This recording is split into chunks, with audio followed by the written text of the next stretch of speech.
오늘 함께 나눌 말씀은 요한복음 8장 31절부터 59절 말씀입니다. 예수께서 자기를 믿은 유대 사람들에게 말씀하셨다. 너희가 나의 말에 머물러 있으면 너희는 참으로 나의 제자들이다. 그리고 너희는 진리를 알게 될 것이며 진리가 너희를 자유롭게 할 것이다. 그들은 예수께 말하였다.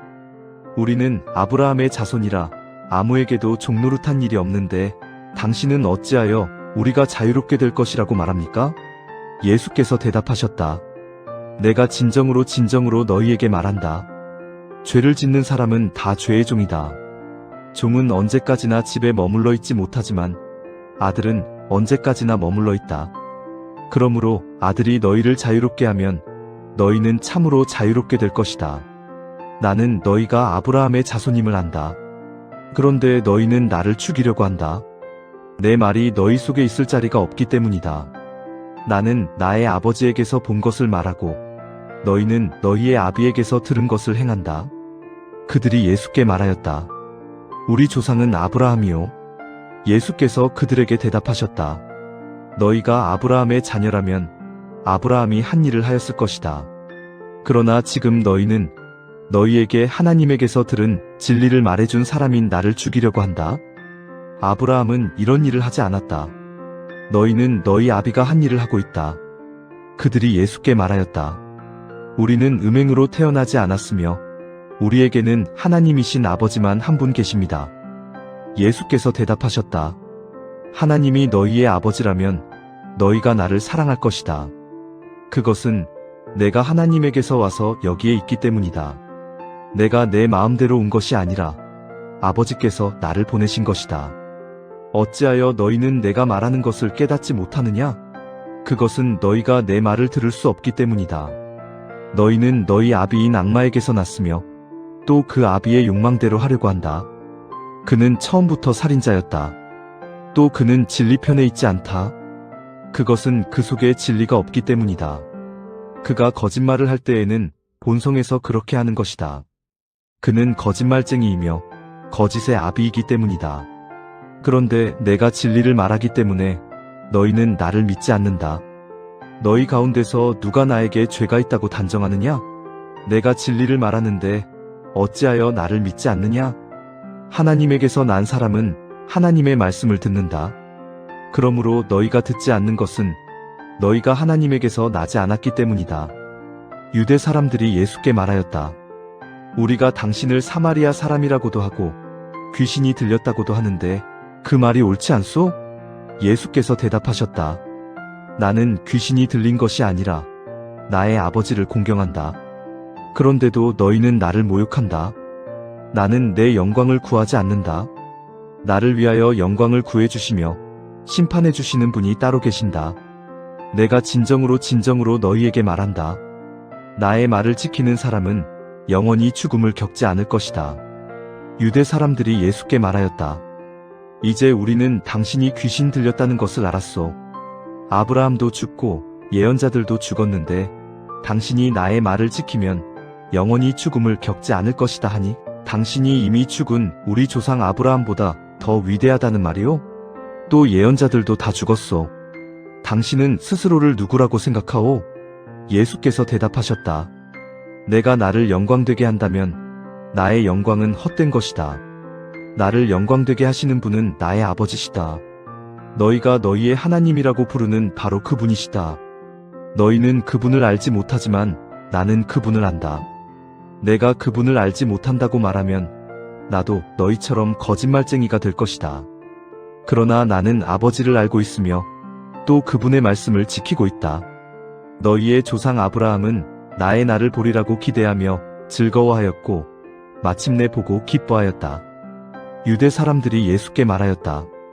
당신은 아직 나이가 50도 안 되었는데 아브라함을 보았다는 말이오? 예수께서 그들에게 말씀하셨다. 내가 진정으로 너희에게 말한다. 아브라함이 태어나기 전부터 내가 있다. 그래서 그들은 돌을 들어서 예수를 치려고 하였다. 그러자 예수께서는 몸을 피해서 성전 바깥으로 나가셨다. 오늘도 주님의 말씀을 묵상하기 위해 성경을 펼치신 여러분들에게 은혜가 임하기를 축복합니다. 여러 가지의 중독된 사람들이 있습니다. 알코올 중독자도 있고, 도박에 중독된 사람도 있고요. SNS에 중독된 사람들도 있죠. 많습니다. 그 중독에서 벗어나지 못하는 가장 큰 이유가 무엇일까요? 중독자들 스스로가 자신이 중독자라는 사실을 부정하는 거예요. 자신이 마음만 먹으면 언제든 끊을 수 있다고 생각하는 겁니다. 그러나 시도해보면 알아요. 다시 조금만 스트레스 받으면 날 즐겁게 해주던 그 중독으로 돌아갑니다. 중독은 그래서 무서운 거예요. 우리를 벗어나지 못하게 만들거든요.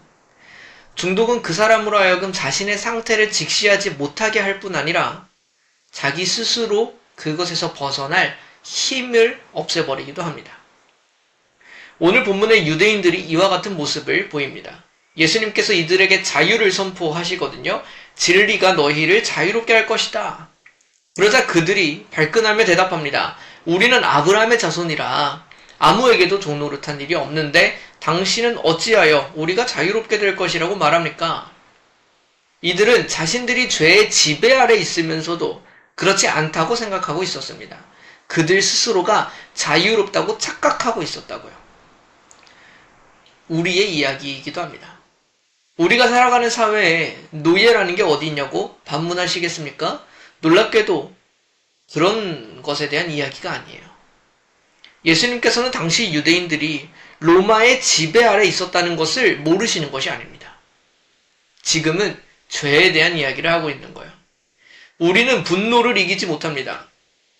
우리는 돈에 대한 욕심을 이기지 못합니다. 우리는 은밀한 죄를 끊어내지를 못합니다. 왜 그러냐는 거예요.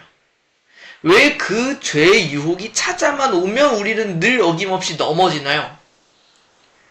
우리는 자유롭지 못합니다. 우리는 그 죄들에 중독되어 있다. 우리는 우리가 원할 때 그 죄를 짓지 않을 수가 없는 사람들이다. 사탄의 자녀로 태어나 죄의 노예가 된 우리는요, 스스로 자유롭다고 착각하면서 살아갑니다. 그리고 그렇기 때문에 예수님의 말씀이 들리지도 않고 깨달아지지도 않고 믿어지지도 않고 순종하지도 못하겠는 영적으로 무능력한 처지가 되었다. 그런 우리에게 본문은 무엇을 말해줍니까? 사탄의 자녀로 태어나 죄의 노예가 된 우리는 스스로 자유로워질 수 없다. 하지만 하나님의 아들이신 예수님께서 친히 십자가의 진리로 우리를 자유롭게 하시고 하나님의 참된 자녀가 되게 해주신다는 것입니다. 첫 번째로 진리이신 예수님께서는 죄의 노예가 된 우리에게 우리의 실제 상태를 드러내십니다. 31절 말씀을 다시 한번 보겠습니다. 예수께서 자기를 믿은 유대 사람들에게 말씀하셨다. 너희가 나의 말에 머물러 있으면 너희는 참으로 나의 제자들이다. 이에 대해서 유대인들이 반발했던 말씀도 다시 한번 보겠습니다. 33절입니다. 그들은 예수께 말하였다. 우리는 아브라함의 자손이라 아무에게도 종 노릇한 일이 없는데 당신은 어찌하여 우리가 자유롭게 될 것이라고 말합니까? 유대인들은 사실 노예 생활을 너무 많이 경험했어요. 이집트에서도 노예로 살았어요. 바벨론에서도 포로로 잡혀 살았어요. 지금 예수님과 대화하는 순간에도 로마의 통치를 받고 있잖아요. 그러나 그 노예를 말하는 것이 아니라는 것입니다. 그들은 자신들이 자유롭다고 말하고 있잖아요. 그럼 지금 뭐에 관해서 말하고 있는 것이냐? 34절입니다. 예수께서 대답하셨다. 내가 진정으로 너희에게 말한다. 죄를 짓는 사람은 다 죄의 종이다. 죄를 짓는 사람은 다 죄의 종이다.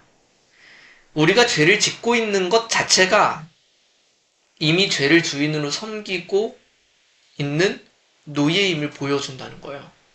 이것이 우리의 상태입니다. 우리는 무엇을 섬기고 있나요?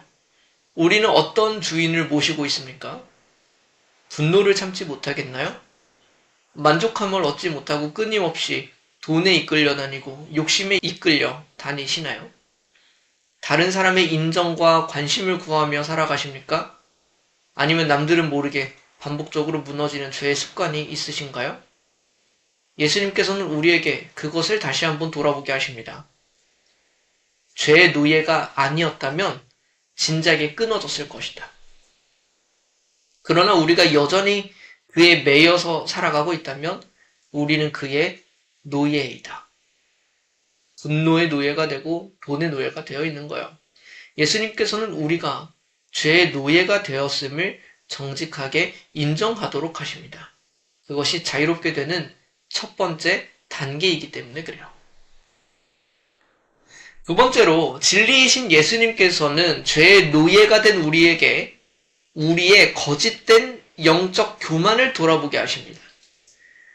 예수님께서 유대인들의 정체성을 죄의 노예라고 선언하시잖아요. 그러자 그들이 이렇게 말해요. 본문 39절입니다. 그들이 예수께 말하였다. 우리 조상은 아브라함이요. 예수께서 그들에게 대답하셨다. 너희가 아브라함의 자녀라면 아브라함이 한 일을 하였을 것이다. 41절도 보겠습니다. 너희는 너희 아비가 한 일을 알고 있다. 그들이 예수께 말하였다. 우리는 음행으로 태어나지 않았으며 우리에게는 하나님이신 아버지만 한 분 계십니다. 그들의 말을 요약하자면 이래요. 우리는 하나님의 선택받은 백성입니다. 우리는 아브라함의 자손입니다. 우리는 종교적으로 흠이 없습니다. 이 말을 들으신 예수님의 말씀을 들어볼까요? 44절입니다. 너희는 너희 아비인 악마에게서 났으며 또 그 아비의 욕망대로 하려고 한다. 그는 처음부터 살인자였다. 또 그는 진리 편에 있지 않다. 그것은 그 속에 진리가 없기 때문이다. 그가 거짓말을 할 때에는 본성에서 그렇게 하는 것이다. 그는 거짓말쟁이이며 거짓의 아비이기 때문이다. 굉장히 직설적이고 무서운 말씀이에요. 조금도 돌려 말하지 않으세요. 그러나 사실이죠.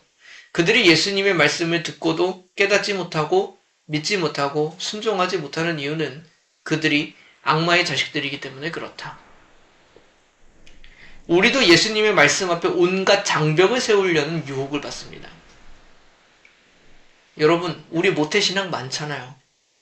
10년, 20년 신앙생활을 해온 사람들 많잖아요. 그 모든 시간들이 헛된 것이다 라고 말하는 것과 똑같거든요. 왜?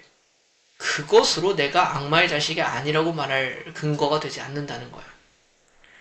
내가 이때까지 해왔던 섬김이 지나가요. 그래도 내 딴에는 선한 마음으로 했던 수많은 일들이 지나가요. 나한테 해주었던 다른 사람들의 인정과 칭찬이 지나가요. 적어도 이 말씀이 지금의 나에게 해당되는 말씀은 아니라고 생각합니다. 그 마음이 우리가 하나님의 말씀을 듣고 깨닫지 못하도록 하는 장벽이 될 수 있다고요. 그래서 우리가 죄에서 자유롭게 살고 있습니까? 은밀한 죄가 없습니까? 우리 안에 거짓된 영성과 교만을 회개하지 않으면 우리에게 하나님의 은혜는 받아들여지지 않습니다. 우리는 오직 그 은혜가 필요한 존재임을, 중독자를 치료해줄, 중독된 우리를 치료해줄 외부의 도움이 있어야만 한다는 사실을 겸손하고도 솔직하게 받아들여야만 합니다. 세 번째를 살펴보겠습니다. 진리이신 예수님께서는 죄의 노예가 된 우리에게 친히 영원한 구원자로서 참 자유를 주신다. 점점 예수님과 유대인들의 대화가 격해지거든요. 유대인들은 예수님께 사마리아 사람이냐, 귀신이 들어갔냐, 라는 등의 인격적인 모독을 하기 시작합니다. 그리고 당신이 아브라함보다 크냐? 라는 질문에 예수님께서는 이렇게 대답하시죠. 본문 58절입니다. 예수께서 그들에게 말씀하셨다. 내가 진정으로 너희에게 말한다. 아브라함이 태어나기 전부터 내가 있다. 이 선언이 어떤 것을 의미하는지 아시겠나요? 예수님께서는 스스로 하나님이심을 다시 한 번 더 말씀하시는 거예요. 그들이 위대한 믿음의 조상이라고 존경하고 높이는 그 아브라함이 있기도 전에 내가 있었다. 유대인들이 돌을 들어서 예수님을 치려고 했다는 사실은 이 의미를 정확하게 이해했음을 보여줍니다. 그들의 눈에는 이것이 신성 모독이었던 거예요. 그런데 다시 한번 생각해 볼까요? 그분이 하나님이시라면 우리를 죄의 노예에서 자유롭게 해주실 수 있는 유일한 분이 아니신가? 조선시대를 생각해 봅시다. 우리가 노예 신분이라고 생각해 봐요. 그런데 같은 마을에 지나가는 어떤 사람이 이렇게 말하는 거예요. 너 정말 힘들게 살고 있구나. 내가 널 보니까 너무 마음이 쓰여서 말을 안 할 수가 없겠다. 넌 이제 자유야. 평범한 사람들처럼 자유롭게 살아. 그 말을 들은 우리는 어떤 생각이 들까요? 설렐 수 있죠? 기분이 좋을 수 있습니다. 그런데 자기가 뭔데? 그리고 나서 현실은 변하지 않는 거예요. 지나가는 말일 뿐이죠. 그런데 조선의 왕이 그렇게 했다면 어때요? 왕의 도장을 찍고 증명해 준다면 어떠냐고요. 세종대왕님이 장영실을 등용하면서 노예가 아닌 관리로 세웠던 것처럼 그 권위를 가지고 해주셨다면 어떨까요? 현실이 바뀌어요. 이건 지나가는 말이 아니라 진짜로 삶이 바뀝니다. 우리를 죄로부터 자유롭게 해준다는 것은 말이 중요한 게 아니라 그 말을 누가 하냐고요. 그분이 어떤 권위를 가지고 있냐고요. 예수님께서 무엇이라고 말씀하십니까? 36절입니다. 그러므로 아들이 너희를 자유롭게 하면 너희는 참으로 자유롭게 될 것이다. 지나가는 말이 아니라고요. 지금 하나님의 아들이라는 권위를 힘입어서 이 말을 우리에게 하신다는 거예요.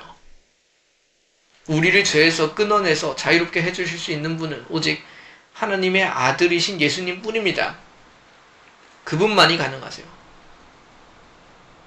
하나님의 아들과 악마는 비교할 수 없는 능력의 차이가 있습니다. 그리고 지금 그분은 기꺼이 우리에게 이 일을 이루어 주시겠다고 말씀하고 계시다고요.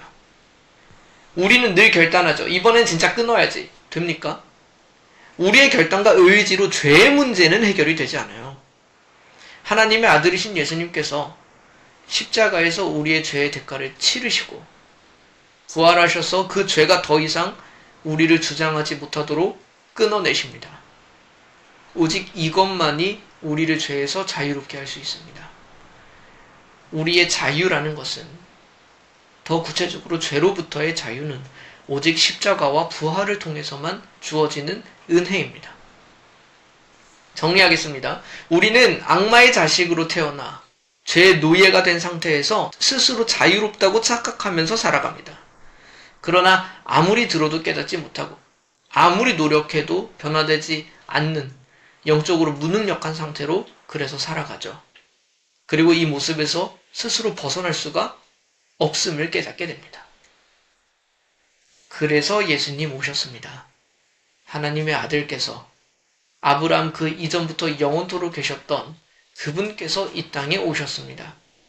우리의 죄의 문제를 해결하기 위하여 십자가를 지셨습니다.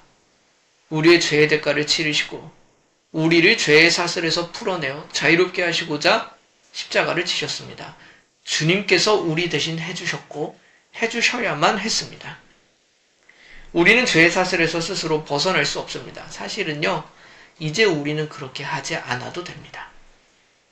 우리를 죄에서 자유롭게 하고 죄로 말미암아 오염된 우리를, 또 그 죄에 오래 머물러서 온갖 상처를 가진 우리를 회복시키고 치유해 주시고 자유롭게 해주시는 분은 오직 예수님 뿐이십니다. 그 주님께서 우리에게 말씀하시죠. 예수님께 머무르는 것만이 우리를 그렇게 만들어준대요. 주님 앞에 머무르십시오. 어떻게든 예수님 앞에 계속해서 머무르십시오. 우리가 조금은 한참 뒤에 살펴볼 포도나무와 가지의 비유처럼 어떻게든 예수님께 붙어 있으십시오. 그것만이 우리를 그 은혜 안에서 참된 자유를 누리게 할 것입니다. 잠시 함께 기도합시다. 하나님 아버지, 우리는 스스로 자유롭다고 착각하였습니다. 늘 죄에 매여 살면서도 언제든지 끊을 수 있다고 생각했습니다. 우리의 죄를 용서하여 주시고 교만한 우리를 불쌍히 여겨 주십시오. 결국 우리는 이 죄에서 벗어날 수가 없음을 깨닫습니다. 예수님께서 이런 우리를 위하여 이곳에 오셔서 십자가를 지셨음을 다시 듣습니다. 교만한 마음을 다 내려놓고 겸손히 주님의 십자가를 받아들이고 주님 앞에 머무르는 삶을 살게 하여 주십시오. 주님 앞에 머무를 때 우리를 얽매이던 죄들이 풀려갈 줄로 믿습니다. 참으로 죄에서 자유로운 삶을 살게 될 줄로 믿습니다. 우리에게 그 은혜를 허락하여 주십시오. 예수님의 이름으로 기도드립니다. 아멘.